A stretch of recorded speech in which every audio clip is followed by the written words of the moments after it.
Hello dear students, welcome back to our channel. আজকের ক্লাসে আমি ক্লাস 10 এর ম্যাথসের সিলেবাসের খুব ইম্পর্টেন্ট একটা পার্ট ত্রিকোণমিতিক যে টপিক রয়েছে সেটা নিয়ে ডিসকাস করব। ঠিক যেরকম ভাবে আমরা ম্যাথসের বিভিন্ন টপিক পাটিগণিত, বীজগণিত, পরিমিতি বা জ্যামিতি করে এসেছি, সেরকমই ত্রিকোণমিতিও কিন্তু ম্যাথসের ক্ষেত্রে খুব গুরুত্বপূর্ণ একটা টপিক। দেখো, এই যে ত্রিকোণমিতির যে পার্টটা রয়েছে তোমাদের সিলেবাসে প্রথমে দেখবো যে আমরা কটা চ্যাপ্টার রয়েছে। ত্রিকোণমিতি থেকে তোমাদের সিলেবাসে কিন্তু রয়েছে টোটাল 4টে চ্যাপ্টার, 20 নম্বর চ্যাপ্টার, 23 নম্বর চ্যাপ্টার, 24 আর 25 নম্বর চ্যাপ্টার, তাই তো? কেন আমি ত্রিকোণমিতিকে চুজ করলাম? তার কারণ এই ত্রিকোণমিতির পার্টটা কিন্তু একই সঙ্গে খুব ইজি এবং স্কোরিং একটা চ্যাপ্টার। আর আজকের ক্লাসে কিন্তু আমি একদম বেস কনসেপ্ট ত্রিকোণমিতির রয়েছে সেখান থেকেই পড়ানো শুরু করব। তাই দেরি না করে আমরা সরাসরি টপিকে চলে যাই। দেখো, প্রথমেই আমরা বুঝতে চাইছি এখান থেকে আমাদের সিলেবাসে কত মার্কসের কোশ্চেন আসে বা সেই কোশ্চেন গুলো কি কি নাম্বার ডিভিশনে আসে। তো আমি আগেই বললাম যে এই টপিক থেকে কিন্তু আমাদের সিলেবাসে রয়েছে টোটাল 4টে চ্যাপ্টার, যার মধ্যে প্রথম হচ্ছে 20 নম্বর চ্যাপ্টার, যেটা হচ্ছে কোণ পরিমাপের ধারণা। সেকেন্ড হচ্ছে 23 নম্বর চ্যাপ্টার, যেখানে রয়েছে ত্রিকোণমিতিক অনুপাত এবং কোণ পরিমাপ। আর তারপরে রয়েছে 24 নম্বর, এটা হচ্ছে পূরক কোণ নিয়ে একটা চ্যাপ্টার। এন্ড লাস্ট রয়েছে আমাদের 25 নম্বর চ্যাপ্টার বা ত্রিকোণমিতির যে অ্যাপ্লিকেশন, এখানে আমরা সেটা নিয়ে কথা বলবো, বা এটা হচ্ছে উচ্চতা দূরত্বের চ্যাপ্টার। এবার দেখবো যে এই 4টে চ্যাপ্টার থেকে পরীক্ষায় আমাদের টোটাল আসছে কত নম্বরের মার্কস এবং সেই প্রত্যেকটা চ্যাপ্টার থেকে মার্কস গুলো কিভাবে আসছে। তো এখানে আমি লিখে রেখেছি, দেখো, যে ফুল মার্কস আমাদের এই ত্রিকোণমিতির পার্ট থেকে কিন্তু আসতে হচ্ছে 18 নম্বর। খুব একটা কম নম্বর কিন্তু নয়, 18 নম্বর মানে কিন্তু অনেকটা নম্বর, তাই না? এই 18 নম্বরের মধ্যে আমাদের এমসিকিউ থাকবে একটা, সেটার জন্য 1 marks. Very short answer type question, তার মানে কি সত্য মিথ্যা এবং শূন্যস্থান পূরণ, এই দুটো মিলিয়ে আমাদের থাকবে হচ্ছে 2টো কোশ্চেন, তার জন্য 1 মার্কস করে থাকবে। আর শর্ট আনসার টাইপ কোশ্চেন মানে 2 নম্বরের 2টো কোশ্চেন থাকবে, তার জন্য হচ্ছে 4 মার্কস। আর একটা ব্রড কোশ্চেন থাকবে হচ্ছে 11 নম্বরে। এবার এই ব্রড কোশ্চেনের মধ্যে তোমাদের দেখো আমি ডিভিশনটা লিখেছি 3+3+5। কেন? তার কারণ এই 11 নম্বরের মধ্যে তোমাদের যে 20, 23 আর 24 নম্বর চ্যাপ্টার রয়েছে, এই 3টে চ্যাপ্টার থেকে 3টে কোশ্চেনের তোমাদেরকে দেওয়া হবে এবং সেখান থেকে তোমাদেরকে করতে হবে কটা? 2টো কোশ্চেন। এই 2টো কোশ্চেনের প্রত্যেকটার মার্কস থাকবে হচ্ছে 3, তাহলে এখানে তোমরা পেয়ে যাবে 6 নম্বর। আর লাস্ট চ্যাপ্টারটা রয়েছে অর্থাৎ হাইট অ্যান্ড ডিস্টেন্স বা উচ্চতা দূরত্ব, এই চ্যাপ্টার থেকে কিন্তু একটাই তোমাদের প্রশ্ন আসবে ব্রড কোশ্চেন এবং সেটার জন্য কিন্তু তোমাদের থাকবে হচ্ছে 5 মার্কস। এবারে MCQ, very short answer type question বা এসকিউ, এগুলো তো তোমরা অপশন তো পেয়েই যাবে, কিন্তু এই লার্জ আনসার টাইপ কোশ্চেনের নাম্বার যদি আমি ধরি সেটাও কিন্তু হচ্ছে 11 মার্কস, নম্বরটা কিন্তু খুব একটা কম না। আর কি বললাম যে হাইট অ্যান্ড ডিস্টেন্স দিয়ে কিন্তু তোমাদের একটা প্রশ্ন আসবেই আসবে, সেটা 5 নম্বরের। তো আমি যদি একটা চ্যাপ্টার করি 5 নম্বর পেতে পারি, তাহলে এই চ্যাপ্টারটা আমরা কখনোই বাদ দেবো না। আর আমি আগে কি বললাম, ত্রিকোণমিতিক টপিকটা কিন্তু ভীষণই ইজি আর স্কোরিং, কিন্তু এই চ্যাপ্টার করতে গেলে আমাকে আগের চ্যাপ্টার গুলো বুঝতে হবে, তাই না? তো আজকে আমরা এই যে ত্রিকোণমিতি চ্যাপ্টারটা, এটারই একদম বেসিক কনসেপ্ট থেকে শুরু করব। তাহলে আমরা এবার সরাসরি আমাদের টপিকে চলে যাচ্ছি। দেখো, ত্রিকোণমিতি বুঝতে গেলে আমাদের প্রথমে বুঝতে হবে ত্রিকোণমিতি নামের মানে কি। ত্রিকোণমিতি শব্দটার মধ্যে আমরা দেখতে পাচ্ছি দুটো ওয়ার্ড, একটা কি ত্রিকোণ আর একটা হচ্ছে মিতি। ত্রিকোণ মানে 3টে কোণ, 3টে কোণ আছে যার, 3টে কোণ কার আছে? ত্রিভুজের। আর নেক্সট কি মিতি, এই মিতি শব্দের অর্থ হচ্ছে পরিমাপ বা মেজারমেন্ট, ঠিক আছে? তার মানে আমরা এখান থেকেই বুঝতে পারছি যে ত্রিকোণমিতির মধ্যে কিন্তু আমরা ত্রিভুজের পরিমাপ বা মেজারমেন্ট নিয়ে কাজগুলো করব। কিন্তু এই ত্রিকোণমিতির ক্ষেত্রে আমরা একটা স্পেশাল টাইপের ত্রিভুজ কিন্তু ইউজ করি। সেটা কি? সেটা হলো সমকোণী ত্রিভুজ। সমকোণী ত্রিভুজ আমরা প্রত্যেকে জানি কাকে বলে। সমকোণী ত্রিভুজ এমন ত্রিভুজকেই বলা হয় যার একটা কোণ হচ্ছে আমাদের 90 ডিগ্রি বা রাইট অ্যাঙ্গেল ট্রায়াঙ্গেল, তাই তো? এবারে আমরা এখানে দেখে নিচ্ছি যে সমকোণী ত্রিভুজ, আমরা প্রত্যেকে জানি যে সমকোণী ত্রিভুজের 3টে বাহু থাকে এবং সেই 3টে বাহুর কিন্তু আলাদা আলাদা নাম থাকে, ঠিক আছে? তো এখানে আমি এই কোণটাকে ধরে নিয়েছি আমাদের 90 ডিগ্রি, আর বাকি দুটো কোণ হচ্ছে আমাদের আননোন, তার ধরে নিয়েছি একটা কোণ হচ্ছে আমাদের থিটা। এবারে আমরা প্রত্যেকেই জানি যে 90 ডিগ্রির ঠিক অপোজিট যে বাহুটা থাকে সেটাকে আমরা কি বলি? অতিভুজ বা হাইপোটেনিয়াস। এবং এই অতিভুজ আমাদের যে হরাইজন্টাল যে বাহুটা থাকে বা ভূমি যে বাহুটা থাকে তার সঙ্গে যে কোণ উৎপন্ন করে, সেই কোণের ঠিক উল্টো দিকের বাহুকে আমরা কি বলি? লম্ব। তাহলে একটা হচ্ছে আমাদের লম্ব বা পারপেন্ডিকুলার, আর একটা থাকে হচ্ছে কি আমাদের ভূমি বা বেস, এবং আর একটা কি থাকে আমাদের অতিভুজ বা হাইপোটেনিয়াস। তো এই যে একটা কোণ রয়েছে থিটা, এই ত্রিকোণমিতিতে আমরা কিন্তু এই থিটা কোণকে নিয়ে কাজ করব। দেখো, ত্রিকোণমিতিতে এই থিটা কোণের সঙ্গে আমরা বেশ কিছু ফাংশন অ্যাড করি, যেমন সাইন, কস, ট্যান, আরো অনেক ফাংশনের নাম আমরা জানবো, কিন্তু মূলত প্রধান তিনটে কোণ আমাদের কি? সাইন থিটা, কস থিটা এবং ট্যান থিটা। তাহলে কোণ যখন আছে তখন কোণের মাপও নিশ্চয়ই রয়েছে। তাহলে সাইন থিটার ভ্যালু কিভাবে আসে, কস থিটার ভ্যালু কিভাবে আসে, বা ট্যান থিটার ভ্যালু কিভাবে আসে, সেটা আমরা এবারে বুঝবো। সাইন থিটা মানে হচ্ছে, আমি দেখো লিখেছি লম্ব বাই অতিভুজ। তার মানে এই যে আমাদের লম্ব আর এই যে আমাদের অতিভুজ, এই দুটোকে যখন আমরা ভগ্নাংশ আকারে লিখবো সেটাই আমাদের কি হয়ে যায়? Sine theta. Similarly cos theta, cos থিটার ভ্যালু আমাদের কি? ভূমি বাই অতিভুজ। আর লাস্টলি ট্যান থিটা কি? Sine theta by cos theta. এই সাইন থিটা আর বাই কস থিটা আমরা যদি করি তাহলে দেখতে পাবো আমাদের কি আসছে? লম্ব বাই ভূমি। এই তিনটাই কিন্তু হচ্ছে আমাদের ত্রিকোণমিতির মূল তিনটে কোণ, এবং সমস্ত কনসেপ্ট ত্রিকোণমিতির কিন্তু এই তিনটে কোণের উপরই দাঁড়িয়ে রয়েছে। তাই এর যে ভ্যালুগুলো, এটা মনে রাখা কিন্তু সব থেকে বেশি ইম্পর্টেন্ট। তোমরা এগুলো মুখস্থ করে নিতে পারো। আর যদি কারোর গুলিয়ে যায় যে সাইন থিটা, কস থিটা বা ট্যান থিটার ক্ষেত্রে কোনটা লব হবে বা কোনটা হর হবে, হরমংশটা কিরকম আকারে হবে, সেক্ষেত্রে আমরা একটা কিন্তু ছোট্ট রাইম আকারে এটাকে মনে রাখতে পারি। দেখো আমি এখানে লিখে রেখেছি, সাইন থিটার জন্য প্রথমে কি? সাই বাবা লম্বা অতি। সাই বাবা থেকে এখান থেকে আসবে সাইন, লম্বা অতি তার মানে কি? লম্ব প্রথমে, তারপরে অতিভুজ। তাহলে লম্ব উপরে হবে, নিচে অতিভুজ হবে। সিমিলারলি কষাইখানায় ধীর অতি, তার মানে কষাইখানা থেকে এখানে কি আসছে? কস, তাই তো? ভিড় থেকে প্রথমে আসছে ভূমি, তারপরে কি আসছে? অতিভুজ। আর লাস্ট আমাদের ট্যানের জন্য কি রয়েছে? ট্রেনে বাসে লম্বা ভিড়। ট্রেনে বাসে থেকে আমাদের এখানে ট্যান, আর লম্বা ভিড় এখান থেকে লম্ব বাই ভূমি। তাহলে sign theta, cos theta, tan theta, এই তিনটে আর ভুল হওয়ার কোনো জায়গা থাকলো না। আমরা প্রত্যেকে এটা সারা জীবন মনে রাখতে পারবো যে সাইন থিটার ভ্যালু কি হয়, কস থিটার ভ্যালু কি হয়, আর ট্যান থিটার ভ্যালু কি হয়। এবারে আমরা চলে আসবো হচ্ছে আমাদের নেক্সট টপিকে। এই যে সাইন থিটা, কস থিটা বা ট্যান থিটা, এইগুলো ছাড়াও কিন্তু এই কোণগুলোর মধ্যে যেমন বেশ কিছু সম্পর্ক রয়েছে, তেমনি এই কোণগুলো ছাড়াও কিন্তু আরো কিছু কোণ রয়েছে। কিন্তু আমি ওই যে বললাম যে সাইন থিটা, কস থিটা বা ট্যান থিটা, এই তিনটেই হচ্ছে মূল কোণ, তাই এইগুলোর ভ্যালুগুলি আমাদের কিন্তু সবার আগে ভালো করে মনে রাখতে হবে। তো আমি এবার নেক্সট পার্টে যাই। দেখো, আমি প্রথমেই বললাম যে ত্রিকোণমিতিতে আমাদের মূল কোণ কিন্তু হচ্ছে তিনটে, সাইন থিটা, কস থিটা এবং ট্যান থিটা। কিন্তু এই তিনটে কোণ ছাড়াও কিন্তু আরো তিনটে কোণ আমাদের ত্রিকোণমিতিতে রয়েছে, সেগুলো কি? কট থিটা, কোসেক থিটা এবং সেক থিটা। কিন্তু এই কট থিটা, কোসেক থিটা এবং সেক থিটা, এই তিনটে কিন্তু আমরা সাইন থিটা, কস থিটা এবং ট্যান থিটা থেকে ডিটারমাইন করতে পারি। তো এই যে ছটা কোণ আমাদের রয়েছে, এইগুলোর মধ্যে কিন্তু বিভিন্ন রিলেশন রয়েছে, এবং এইগুলোকে কেন্দ্র করে কিন্তু অনেক ফর্মুলাস আমাদের রয়েছে। তাহলে সেইগুলোকে এবার আমরা শিখে নেব, ঠিক আছে? তো এই ফর্মুলাগুলো শেখার জন্য আমরা যে মেথডটা ইউজ করবো সেটা হচ্ছে সুপার হেক্সাগন মেথড। এই সুপার হেক্সাগন মেথডে আমাদেরকে প্রথমেই নিতে হবে কি? একটা হেক্সাগন বা ষড়ভুজ। ষড়ভুজ বলতে আমরা তাদের মধ্যে যার ছটা বাহু রয়েছে। তো দেখো, আমি এখানে প্রথমেই কিন্তু ছটা বাহু বিশিষ্ট একটা বহুভুজ এঁকে রেখেছি, এই যাকে আমরা বলছি হচ্ছে হেক্সাগন। এবারে আমাদের সবসময় মনে রাখতে হবে কি? যে এই যে হেক্সাগন, এটার একদম এই যে বাঁ দিকের যে পয়েন্টটা, এখান থেকেই কিন্তু আমাদের পুরো বিষয়টা শুরু হবে। এবং এখানে আমি প্রথমে কি লিখবো? ট্যান থিটা, ঠিক আছে? ট্যান থিটা লিখবো, তারপরে সাইন থিটা লিখবো, তারপরে কস থিটা লিখবো। যে ডান দিকে আমাদের সি দিয়ে যত কোণগুলোর নাম রয়েছে আমরা প্রথমে সেইগুলোকে লিখে নেবো। কি? কস থিটা। কস থিটার পরে আবার 3 অক্ষরের কি রয়েছে? কট থিটা। তারপরে আর একটা যেটা বড় নাম রয়েছে সেটা হচ্ছে কোসেক থিটা, এবং লাস্ট আমাদের কি পড়ে থাকছে? সেক থিটা, সেটাকে আমরা লিখে দেবো। তাহলে আমি কি বললাম? আমরা একটা হেক্সাগন ড্র করবো। সেই হেক্সাগনের একদম লেফট সাইডের যে মিডিলের পয়েন্টটা রয়েছে সেখান থেকে আমরা ট্যান থিটা লিখে শুরু করবো। ট্যান থিটার পরে আমরা কি লিখবো? Sine theta. দিয়ে ডান দিকে আমরা পরপর সি দিয়ে যতগুলো কোণের নাম রয়েছে সেগুলো লিখে নেবো। কি? কস থিটা। কস থিটার পরে সিমিলারলি হচ্ছে কট থিটা, তারপর আরেকটু বড় নাম কোসেক থিটা। তাহলে লাস্ট আমাদের কি বাকি থাকলো? Sec theta. সেক থিটা আমরা লিখে দিলাম। তো আমি এই যে বললাম, দেখো এখানে আমি লিখে রেখেছি প্রচুর ফর্মুলা। এই ফর্মুলাগুলোকে যাতে তোমরা খুব ইজিলি মনে রাখতে পারো, মুখস্থ না করেও যাতে মনে রাখতে পারো, সেই জন্যই কিন্তু এই মেথডটা অবলম্বন করা।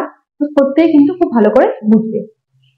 এবার দেখো, আমরা প্রত্যেকেই কি জানি যে tan theta equals to sine theta by cos theta, তাই তো? এটা আমরা এর আগেই লিখলাম। তার মানে যদি আমরা এটাকে একটা ডায়াগ্রামের মতন করে ভাবার চেষ্টা করি, তাহলে আমরা কি দেখবো? যে যখন আমরা ট্যান থিটার ভ্যালু বের করছি, তখন আমরা কি করছি, ক্লকওয়াইজ যাচ্ছি, তাই তো, মানে ঘড়ি কাঁটার দিকে দিয়ে গিয়ে প্রথম কাকে পাচ্ছি, সাইন থিটা, এখানে লিখলাম সাইন থিটা। আবার তারপরে আমরা কাকে পাচ্ছি, কস থিটা। নিচে বাই আকারে আমরা কস থিটাকে লিখে দিলেই কিন্তু কাকে পেয়ে যাচ্ছি, ট্যান থিটার ভ্যালু। তাহলে এভাবে তো আমরা বাদবাকিগুলোর ভ্যালু নির্ণয় করতে পারি।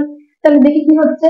সিমিলারলি আমরা যদি সাইন থিটার ভ্যালু পেতে চাই, ভালো করে বোঝো, ট্যান থিটা পাওয়ার সময় আমরা ট্যান থিটা থেকে ঘড়ির কাঁটা দিকে গিয়েছিলাম এবং সেখানে গিয়ে প্রথমেই আমরা কাকে পেয়েছিলাম, সাইন থিটাকে।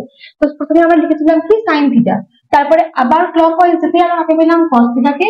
তাই সাইন থিটার নিচে বাই আকারে আমরা কস থিটা লিখে দিয়েছিলাম এবং আমাদের ট্যান থিটার ফর্মুলা কি হয়ে গেছিল, tan theta equals to sine theta by cos theta. Similarly আমরা যদি সাইন থিটার ভ্যালু পেতে চাই, তাহলে আমরা সাইন থিটা থেকে শুরু করব, ক্লকওয়াইজ যাবো, প্রথম কাকে পাচ্ছি, কস থিটাকে, লিখলাম কস থিটা। কস থিটার পরে আমরা আবার ক্লকওয়াইজ যাবো, কাকে পাচ্ছি, কস থিটাকে বাই আকারে কস থিটা, সাইন থিটার ভ্যালু পেয়ে গেলাম। আবার আমরা যদি এখানে কস থিটার ভ্যালু পেতে চাই, দেখো কস থিটার ভ্যালু পেতে চাইলে আমাদের কি করতে হবে, আচ্ছা এখানে কস থিটাটা আমি লিখতে মিস করে গিয়েছি, আমি নিচে লিখে দিচ্ছি কস থিটা। কস থিটার ভ্যালু পেতে চাইলে আমরা আবার ক্লকওয়াইজ আসবো, প্রথমে হতে পাচ্ছি কট থিটাকে বাই আকারে, আবার তারপরে চলে যাব ক্লকওয়াইজ এসে কাকে পাচ্ছি, কোসেক থিটাকে, লিখে দিলাম হচ্ছে কোসেক থিটা। তাহলে কট থিটার ভ্যালু পেয়ে গেলাম। নেক্সট হচ্ছে কট থিটা। কট থিটার ক্ষেত্রেও সেম, কট থিটা থেকে আমরা ক্লকওয়াইজ আসছি, কাকে পাচ্ছি, কোসেক থিটা। কোসেক থিটাকে লিখে দিলাম উপরে, আবার ক্লকওয়াইজ আসছি, কাকে পাচ্ছি, সেক থিটা। সেক থিটাকে লিখে দিলাম নিচে। আবার সেম ভাবে কোসেক থিটার ভ্যালু পেতে চাইছি, ক্লকওয়াইজ আসছি, দেখছি সেক থিটাকে পাচ্ছি, প্রথমেই সেক থিটাকে লিখলাম নিচে বাই আকারে, তারপরে পাচ্ছি ট্যান থিটাকে, ট্যান থিটাকে লিখে দিলাম, তাহলে কোসেক থিটার মান পেয়ে গেলাম। আবার লাস্ট হচ্ছে সেক থিটাতে আসছি, সেক থিটার ভ্যালু পেতে চাইছি, তাহলে আবার সেক থিটা থেকে ক্লকওয়াইজ যাচ্ছি, প্রথম পাচ্ছি ট্যান থিটাকে, লিখলাম, আবার ট্যান থিটা থেকে ক্লকওয়াইজ যাচ্ছি, পেলাম হচ্ছে সাইন থিটাকে, লিখে দিলাম, তাহলে সেক থিটার ভ্যালু পেয়ে গেলাম। তাহলে এইভাবে একটা হেক্সাগনের মাধ্যমে আমরা কিন্তু tan theta, sine theta, cos theta, cot theta, cosec theta এবং সেক থিটা এইগুলোর প্রত্যেকটার আরেকটা করে ফর্ম বা ফর্মুলা কিন্তু আমরা পেয়ে গেলাম। এছাড়াও এদেরকে আমরা এই যে tan theta, sine theta, cos theta, cot theta, cosec theta, sec theta এইগুলোর ভিতরে কিন্তু আরো একটা রিলেশন আছে। দেখো এখানে আমি লিখে রেখেছি মধ্যখানে একটা ওয়ান, এটা কেন লিখেছি সেটা কিন্তু আমি এতক্ষণ বলিনি। এবারে আমরা এই ওয়ানটার বিশেষত্ব কি সেটাকে নিয়ে কথা বলবো, ঠিক আছে। দেখো এই ওয়ান আমি কি করেছি, এই যে ষড়ভুজটাতে এঁকেছি এর প্রত্যেকটা ডায়াগোনাল বা কর্ণগুলো আমি যুক্ত করে রেখেছি, তাই তো। এবারে আমি প্রথমে ধরা যাক আমি শুরু করলাম হচ্ছে সাইন থিটা থেকে। এবার সাইন থিটা বরাবর যে ডায়াগোনালটা রয়েছে সেই দিকে আমি যদি অ্যারো দিই, সাইন থিটা কাকে ফেস করছে, দেখো মুখোমুখি অ্যারো দিচ্ছি, সাইন থিটাকে ফেস করছে কোসেক থিটাকে। এটার মানে আমি লিখতে পারি যে sine theta into cosec theta এই দুটোর গুণফল কত, এই ওয়ান। দেখো আমি এখানে লিখে রেখেছি sine theta into cosec theta equals two one. তার মানে কি সাইন থিটাকে আমরা কি লিখতে পারি, ওয়ান বাই কোসেক থিটা, আবার কোসেক থিটাকে আমরা কি লিখতে পারি, ওয়ান বাই সাইন থিটা। অর্থাৎ আমরা যদি সাইন থিটার ভ্যালু জানি এবং সেটাকে যদি আমরা অনন্যক বের করি, তাহলে কিন্তু আমরা পেয়ে যাবো একটা নতুন কোণ, যার নাম কি, যার নাম হচ্ছে কোসেক থিটা। অর্থাৎ সাইন থিটার অনন্যককে কিন্তু আমরা বলে থাকি কোসেক থিটা, আবার কোসেক থিটার অনন্যককে আমরা কি বলে থাকি, সাইন থিটা। সিমিলারলি আমরা যদি কস থিটাতে যাই এবং কস থিটা থেকে আমরা ঠিক অপোজিটে যাকে পাবো, আমরা এই যে অ্যারো দিয়ে দিলাম, তাহলে ঠিক অপোজিটে যাকে পাবো সে হচ্ছে আমাদের সেক থিটা। তাহলে কস থিটা আর সেক থিটার আমাদের যে গুণফলটা হবে সেটাও কি হয়ে যাবে, ওয়ান।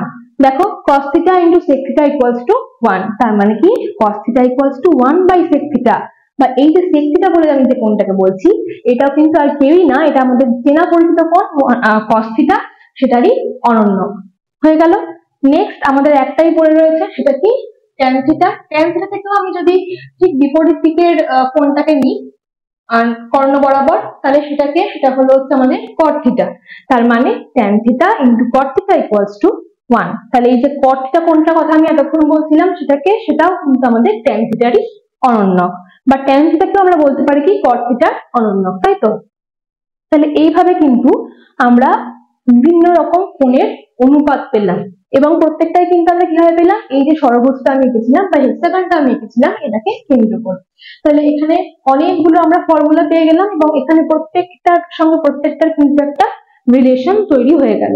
তাহলে আশা করছি এই পর্যন্ত কারোর কোনো সমস্যা নেই। তোমরা প্রত্যেকে চাইলেই পুরো ডায়াগ্রামটা এবং এই ফর্মুলাগুলো যে রয়েছে সেগুলো খাতায় লিখে রাখো, আর ডায়াগ্রামটা দেখে দেখে বোঝার চেষ্টা করো, তাহলে দেখবে এই ফর্মুলাগুলো লিখতে কিন্তু তোমাদের আর কারোরই কোনোদিনও ভুল হবে না। এছাড়াও কিন্তু আরো কিছু রিলেশন আমরা এই ডায়াগ্রাম থেকে ডিটারমাইন করতে পারবো। তাহলে চলো আমরা এবার সেইগুলো দেখে নিই। আচ্ছা, এর আগের পার্টে ত্রিকোণমিতিক অনুপাত আমরা শিখলাম, কিন্তু তোমাদের দেখতে একটা চ্যাপ্টার রয়েছে ত্রিকোণমিতিক অনুপাত এবং ত্রিকোণমিতিক অভেদাবলী। তাই এই পার্টে আমরা এবার কি করব, ত্রিকোণমিতিক অভেদাবলী শিখবো। ঠিক আছে, এবারে ত্রিকোণমিতিক অভেদাবলী কি করে আমরা ডিটারমাইন করবো। দেখো এখানে আমি প্রচুর ফর্মুলা লিখে রেখেছি, দেখে মনে হচ্ছে না যে এতগুলো ফর্মুলা কি করে মনে রাখবো, কোনো ব্যাপার না। ঠিক যেভাবে হেক্সাগন প্রসেসের মাধ্যমে আমরা অনুপাতগুলোকে শিখলাম এবং তোমরা দেখতেই পেলে যে ওই হেক্সাগনটা একবার যদি ডায়াগ্রামটা আমি যেভাবে বললাম সেইভাবে যদি তোমরা এঁকে নাও, তাহলে কিন্তু ওই অনুপাতগুলো মনে রাখা কোনো ব্যাপারই না। অতগুলো যে রিলেশন আমি লিখে দিলাম সেগুলো মনে রাখাটা কোনো ব্যাপার না। ঠিক সিমিলারলি এই হেক্সাগন প্রসেসে কিন্তু আমরা এই অভেদাবলীগুলোও শিখবো। ঠিক আছে, তো আবার আমরা চলে আসি আমাদের হেক্সাগনে। হেক্সাগন রয়েছে, এবারে আমাদের এই অভেদাবলীগুলো আমাদের কিন্তু হেক্সাগন থেকেই আসবে। কিভাবে আসবে, এবারে আমরা কিন্তু এই যে 6টা ত্রিভুজ আমাদের ক্রিয়েট হয়েছে হেক্সাগনে, এখান থেকে 3টে ত্রিভুজ নেব। কোন 3টে নেব, একটাই সাইন থিটা কস থিটা 1 দিয়ে যে ত্রিভুজটা তৈরি হয়েছে, একটা আমরা এই ত্রিভুজটাকে নেব। ঠিক আছে, আর একটা আমরা এই ত্রিভুজটাকে নেব, ঠিক একটা বাদ দিয়ে আর একটা আমরা এই ত্রিভুজটাকে নেব। তাহলে কি বললাম, একটাই সাইন থিটা কস থিটা 1 এই ত্রিভুজটাকে নিলাম, তারপর একটা ত্রিভুজ বাদ দিয়ে নেক্সট ত্রিভুজটাকে নিলাম, আবার ঠিক তার পরের ত্রিভুজটাকে বাদ দিয়ে তারপর ত্রিভুজটাকে নিলাম। এবারে এই 3টে ত্রিভুজের মধ্যে আমি কি করব, প্রত্যেকটা ত্রিভুজে আমরা ক্লকওয়াইজ ঘুরবো। কেমন, এই সাইন এই কর্নারে আমাদের কি আছে, সাইন থিটা, তাহলে সাইন থিটা থেকে শুরু করলাম, সাইন থিটা থেকে কস থিটা হয়ে 1 এলাম, হলো। আবার এখানে কি আছে 1, তাহলে 1 থেকে শুরু করলাম, 1 থেকে কট থিটা হয়ে কোসেক থিটা এলাম। আর এখানে কি রয়েছে ট্যান থিটা, তাহলে ট্যান থিটা থেকে 1 হয়ে সেক থিটা এলাম। তাহলে প্রত্যেকটা ত্রিভুজের মধ্যে আমরা ক্লকওয়াইজ ঘুরছি। এবার দেখো আর কিচ্ছু নেই, এইখান থেকেই কিন্তু আমাদের ফর্মুলাগুলো তৈরি হয়ে যাবে। আর একটা জিনিস আমি মনে রাখবো যে যখনই আমরা ক্লকওয়াইজ করবো তখনই আমরা একটা সাইন ইউজ করব, সেটা কি প্লাস সাইন। তার মানে এই 1 বাদে বাদ বাকি যে দুটো জিনিস থাকবে তার মধ্যেখানে আমাদের প্লাস, তার মানে কি প্লাস সাইন ইউজ হবে। কিভাবে ইউজ হবে সেটা আমরা দেখবো। চলো, তো প্রথমে আমরা কি করেছি, সাইন থিটা থেকে শুরু করেছি, কস থিটা এঁকেছি, তারপরে 1 এসেছি। প্রথমে সাইন থিটাকে আমি এখানে লিখে নিয়েছি সাইন স্কয়ার থিটা হিসেবে, সেখান থেকে কস থিটা এঁকেছিলাম, তাই প্লাস কস স্কয়ার থিটা লাস্টে 1। তার মানে প্রথম যেটাকে শুরু করছি সেটাকে স্কয়ার আকারে লিখছি, প্লাস তার পরের এলিমেন্টটাকেও এখানে স্কয়ার আকারে লিখেছি, ইকুয়ালস টু লাস্টের এলিমেন্টটা। এইভাবে কিন্তু প্রত্যেকটা হবে। কিরকম, তাহলে sign square theta plus cos square theta equals to 1, এইটাতে আমরা বুঝে গেলাম। পরের ত্রিভুজটায় যাব, পরের ত্রিভুজটা যদি যাই তাহলে কি দেখতে পাবো, 1 থেকে শুরু করেছি, কট থিটায় গেছি, লাস্টে কোসেক থিটা এসেছি। তাহলে পরের ফর্মুলাটা আমাদের হয়ে যাবে হচ্ছে 1, যেহেতু 1 থেকে শুরু করেছিলাম তাই প্রথমেই 1 প্লাস কট যেটা আছে সেটাকে স্কয়ার আকারে লিখে দেবো, কট স্কয়ার থিটা ইকুয়ালস টু লাস্টের এলিমেন্টটাকে আবার স্কয়ার আকারে লিখে নিচ্ছি, কোসেক স্কয়ার থিটা। তার মানে কোণগুলোকে আমি সবসময় স্কয়ার আকারে লিখছি, আর প্রথম দুটোকে প্লাস আকারে লিখছি, আর লাস্টে যেটা আসছে ক্লকওয়াইজ ঘুরতে গিয়ে সেটাকে আমি ইকুয়ালস টু হিসাবে লিখে দিচ্ছি। আর তাহলে আমাদের আর আরেকটাই ত্রিভুজ বাকি থাকলো, সেখানে যদি আমরা কি দেখি তাহলে দেখতে পাবো ট্যান থিটা থেকে শুরু করেছিলাম, 1 হয়ে সেক থিটা এসছে, তাই প্রথমে আমি কি লিখেছি ট্যান স্কয়ার থিটা। ট্যান থিটাকে আমি কি বললাম, কোণগুলোকে স্কয়ার আকারে লিখতে হবে, তাহলে ট্যান থিটাকে আমি ট্যান স্কয়ার থিটা লিখেছি, প্লাস এই যে ট্যান থিটা থেকে 1 এ গেছিলাম বলে 1, আর লাস্টে ইকুয়ালস টু দিয়ে সেক থিটাকে আবার স্কয়ার আকারে লিখে দিয়েছি, সেক স্কয়ার থিটা। তাহলে তো এই তিনটে হচ্ছে আমাদের মূল সূত্র, তাই তো। প্রথমটা কি, sine square theta plus cos square theta equals to 1, 1 plus cot square theta equals to cosec square theta, আর tan square theta plus 1 equals to sec square theta. তো এইগুলো হচ্ছে আমাদের এই তিনটে যে ফর্মুলা রয়েছে, এই তিনটে ফর্মুলা কিন্তু আমরা আমাদের এই হেক্সাগন থেকেই ডিরাইভ করে ফেললাম। এবারে এই যে তিনটে ফর্মুলা রয়েছে এখান থেকেই কিন্তু আমরা এই বাদবাকি ফর্মুলাগুলো পেয়ে যাব। কিরকম করে, প্রথমে দেখি, দেখো এই সাইন স্কয়ার থিটাকে আমি সেম রেখেছি, তারপরে বাদবাকিটাকে আমি মানে অর্থাৎ cos স্কয়ার থিটাকে মাইনাস করে ওপাশে নিয়ে গেছি, তাহলে আমি sin স্কয়ার থিটার ভ্যালু পেয়েছি। তাহলে এখান থেকে আমি sin থিটার ভ্যালু পাবো কি করে, আমরা প্রত্যেকে জানি স্কয়ার আকারে আছে, উভয় পক্ষে বর্গমূল করে দেবো, খুব ইজি। তাহলে sin theta equals to √1 minus cos square theta. এর আগেও আমি sin থিটার একটা ভ্যালু পেয়েছিলাম cos theta by cot theta, তাই তো? আবার আমি sin থিটার ভ্যালু আরেকটা কিভাবে বার করতে শিখলাম, sin theta equals to 1 minus cos square theta. Similarly cos square থিটাটাও আমি যদি কেবলমাত্র দেখো ইকুয়ালস টু সাইন এর এপাশ আর ওপাশ করছি এলিমেন্ট গুলোকে, তাতে করেই কিন্তু আমি আরেকটা করে নতুন ফর্মুলা পেয়ে যাচ্ছি। তাহলে সিমিলারলি আমি cos থিটার ভ্যালু পেয়ে গেলাম, সেটা কি √1 মাইনাস sin স্কয়ার থিটা। তাহলে এক্ষেত্রে আমাকে যদি cos এর ভ্যালু দিয়ে দেয় তাহলে আমি sin এর ভ্যালু বের করতে পারবো, আবার এখানে যদি আমাকে sin এর ভ্যালু দিয়ে দেয় তাহলে আমি cos এর ভ্যালু বের করতে পারবো। পরের ফর্মুলায় আসবো, পরের ফর্মুলায় আমরা ত্রিভুজ থেকে লিখেছিলাম 1 plus cos square theta equals two cos square theta. তাহলে এখানেও সেম ভাবে আমরা আরো চারটে রিলেশন কিন্তু এখান থেকে বের করতে পারবো। একটা কি cos square theta minus cos square theta equals to 1। আবার এখান থেকে আমরা cot আর cosec এর ভ্যালু বের করতে পারবো, ঠিক যেভাবে আমরা আগের ফর্মুলা থেকে sin আর cos এর ভ্যালু বের করেছিলাম। তার মানে আমাদেরকে যদি cosec দিয়ে দেওয়া হয় আমরা cot এর ভ্যালু বের করতে পারবো, cos থিটার ভ্যালু দিয়ে দেওয়া হলে আমরা কিন্তু cosec থিটার ভ্যালুও বের করতে পারবো। আবার cosec থিটা এবং cot থিটার মধ্যেকার একটা রিলেশনও কিন্তু আমাদের জানা হয়ে গেল, সেটা কি cosec square theta minus cot square theta equals to 1। Last formula আমরা যেটা হেক্সাগন থেকে পেয়েছিলাম সেটা কি tan square theta plus 1 equals to sec square theta. ঠিক আছে, একদম সেম ভাবে আমরা sec স্কয়ার আর tan স্কয়ার থিটার মধ্যেও কিন্তু এখানে রিলেশন পেয়ে গেলাম, সেটা কি sec square theta minus tan square theta equals to 1। আর শুধু তাই না, আমরা কিন্তু এখান থেকে আলাদা আলাদা ভাবে sec থিটার সাহায্যে tan থিটা এবং tan থিটার সাহায্যে sec থিটার ভ্যালু বের করতে পারবো। সে দুটো কি tan theta equals to √sec square theta minus 1 আর sec theta equals to √tan square theta plus 1। তাহলে আমরা এই হেক্সাগন থেকে কি শিখলাম, ত্রিকোণমিতিক অনুপাত শিখলাম এবং ত্রিকোণমিতিক অভেদাবলী শিখলাম। এই প্রত্যেকটা রিলেশন কিন্তু অঙ্ক করতে গেলে আমাদের প্রয়োজন হবে। কোনো সময় আমরা দেখবো যে সাইনের ক্ষেত্রে আমাদেরকে শুধু cos এর ভ্যালু দিয়ে দেওয়া রয়েছে, সেক্ষেত্রে আমরা এই ফর্মুলাটা মেনটেন করলে কি cos এর থেকেই sin এর ভ্যালু পেয়ে যাব। আবার কোনো সময় হয়তো আমরা দেখবো যে আমাদেরকে হয়তো sec থিটার ভ্যালু দিয়ে দেওয়া রয়েছে, sec থিটার ভ্যালু যদি দেওয়া থাকে তাহলে আমরা সেখান থেকে tan থিটার ভ্যালু পেয়ে যাব। আবার এর আগে আমি যে অনুপাতগুলো শেখালাম সেক্ষেত্রেও কিন্তু সেম, আমাদেরকে যদি cos থিটা আর cot থিটার ভ্যালু দিয়ে দেওয়া থাকে সেখান থেকে কিন্তু আমরা sin থিটার ভ্যালু পেয়ে যাব। সিমিলারলি আমাদেরকে যদি ধরো tan থিটা আর sec থিটার ভ্যালু আমাদের জানা থাকে, বা যদি tan থিটা আর cos থিটার ভ্যালু আমাদের জানা থাকে, সেখান থেকে কিন্তু আমরা cosec থিটার ভ্যালু পেয়ে যাব। অর্থাৎ প্রত্যেকটা থেকে কিন্তু প্রত্যেকটার ভ্যালু আমরা নির্ণয় করতে পারবো। ঠিক আছে, তাই এই যে অভেদাবলী এবং যে অনুপাতগুলো রয়েছে এই প্রত্যেকটাই কিন্তু আমাদের অঙ্ক করার ক্ষেত্রে ভীষণ ভীষণ ইম্পর্টেন্ট। আর এই এত কিছু মুখস্থ করে মনে রাখাটা আমাদের প্রত্যেকের জন্যই খুব ডিফিকাল্ট, তাই আমি কিন্তু এই হেক্সাগন মেথডটার সাহায্য নিলাম। এবং তোমরা প্রত্যেকে যদি এই হেক্সাগনটা ভালো করে বুঝে নাও তাহলে দেখবে যে এই সমস্ত অনুপাত এবং যা রিলেশন এই ত্রিকোণমিতিক কোণগুলো দিয়ে আমরা এতক্ষণ ধরে তৈরি করলাম সেগুলো খুব ইজিলি কিন্তু তোমরা বের করে ফেলতে পারছো।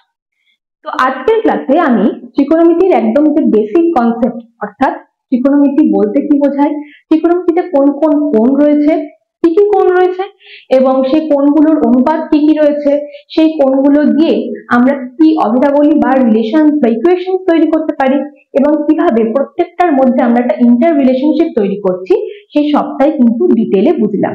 কিন্তু ত্রিকোণমিতির কনসেপ্ট কিন্তু এখানেই শেষ নয়, এরপরেও এই যে sin theta, tan theta, cos theta, cosec theta, cot theta, sec theta এগুলো আমরা পড়লাম, এইগুলোর প্রত্যেকটারই কিন্তু একটা করে পার্টিকুলার ভ্যালু রয়েছে আলাদা আলাদা অ্যাঙ্গেলের জন্য। যেমন sin 0 এর মান একটা, 90 ডিগ্রি অ্যাঙ্গেলের জন্য sin এর মান আলাদা, 30 ডিগ্রির জন্য আলাদা, 60 ডিগ্রির জন্য আলাদা এবং 45 ডিগ্রির জন্য আলাদা।